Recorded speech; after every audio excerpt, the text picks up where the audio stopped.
what is the role of shamanism in the 21st century, and what does it actually look like? Yeah, it's an interesting kind of a word, shaman. You know, we could use any number of different words, but this one has a lot of cultural resonance for people, and it points to a type of subtle and esoteric and spiritual practice that's notably of service to building human tribes, and notably ecological in its orientation, and notably enfolds a lot of subconscious and liminal elements of human intelligence.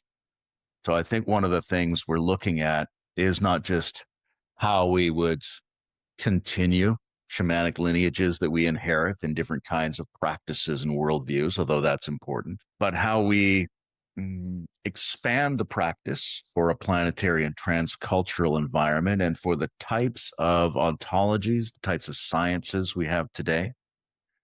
I think the notion of reality that's emerging at the sort of cultural and scientific and philosophical leading edge of the global village is notably shamanic if we allow ourselves to use that kind of a lens, right? There's a certain like 4E cognitive science is embodied and embedded and extended and enacted. And you're like, okay, so the psyche is my body, but it's also out there. It's also has to do with the imaginal constellations of my engagements with things in the world, and my psyche is pluralistic, is what a lot of our neuropsychology is telling us now. So it's more like a an interactive gathering of spirits, however we imagine that, than it is like a fixed, rational individual.